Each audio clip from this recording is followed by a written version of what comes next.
ഇനി ആരും പറയരുത് വീട്ടിൽ ചിക്കൻ ഫ്രൈ വെച്ചിട്ട് തട്ടുകട സ്റ്റൈലിൽ വന്നില്ലെന്ന്. അപ്പം വേഗം വീഡിയോയിലേക്ക് നമുക്കിന്ന് തട്ടുകട സ്റ്റൈലിൽ ഒരു ചിക്കൻ ഫ്രൈ ഉണ്ടാക്കാം. അപ്പം പച്ചമുളക്, ഇഞ്ചി, വെളുത്തുള്ളി, മല്ലിച്ചപ്പ്, കറിവേപ്പില എല്ലാം കൂടെ ഒന്ന് ചതച്ചെടുക്കണം.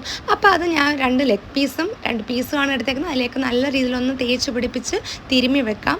കുറച്ച് നേരം അതൊന്ന് ഫ്രീ ആക്കി വെച്ചേക്കാം സെറ്റാവാൻ വേണ്ടിയിട്ട്. പിന്നെ ലാസ്റ്റ് നമ്മൾ മുളക് പൊടി, മല്ലിപ്പൊടി, മഞ്ഞൾപ്പൊടി, കുരുമുളക് പൊടി, ജീരകപ്പൊടി, അതായത് പെരുംജീരകം ഉണ്ടല്ലോ, ആ ഗരം മസാലയും കൂടെ ഇട്ട് കുറച്ച് ഓയിലും കൂടെ ചേർത്ത് നല്ല രീതിയിലൊന്ന് മിക്സ് ചെയ്ത് ഉപ്പും ചേർത്ത് നല്ല രീതിയിലൊന്ന് മിക്സ് ചെയ്തിട്ട് നമ്മുടെ ലെഗ് പീസും മറ്റുള്ള പീസുകളെല്ലാം നല്ല രീതിയിൽ ഈ അരപ്പ് തേച്ച് പിടിപ്പിച്ച് മിക്സ് ചെയ്ത് കുറച്ച് നേരം ഒന്ന് മൂടി വെച്ചേക്കാം. ആ പാത്രത്തിൽ നമുക്കൊന്ന് അടച്ച് മൂടി ഒരു അരമണിക്കൂർ ഇങ്ങനെ വെച്ച് കഴിഞ്ഞാൽ നല്ല സംഭവം നല്ല ടേസ്റ്റിൽ കിട്ടും. അപ്പം നമ്മൾ അടുത്തൊരു പാൻ എടുത്തിട്ട് അതിൽ നമ്മൾ ഓയിലും ഒഴിച്ചു കൊടുത്ത് കറി ലീവ്സും ഇട്ടിട്ട് നമുക്കിതുപോലെ ലെഗ് പീസും മറ്റുള്ള പീസുകളും എല്ലാം വെച്ച് ലോ ഫ്ലെയിമിൽ ഒന്ന് വറുത്തെടുക്കാം. അടിപൊളി ടേസ്റ്റാണ് കേട്ടോ, സൂപ്പർ ടേസ്റ്റാണ്. എല്ലാവരും മസ്റ്റ് ട്രൈ തന്നെ ചെയ്യുക. അപ്പോൾ എനിക്കെന്തായാലും ഇഷ്ടമായി. അപ്പോൾ നിങ്ങളും ഇനി ഒരു തവണ ഇങ്ങനെയൊക്കെ ഒന്ന് ട്രൈ ചെയ്ത് നോക്കിക്കോളൂ.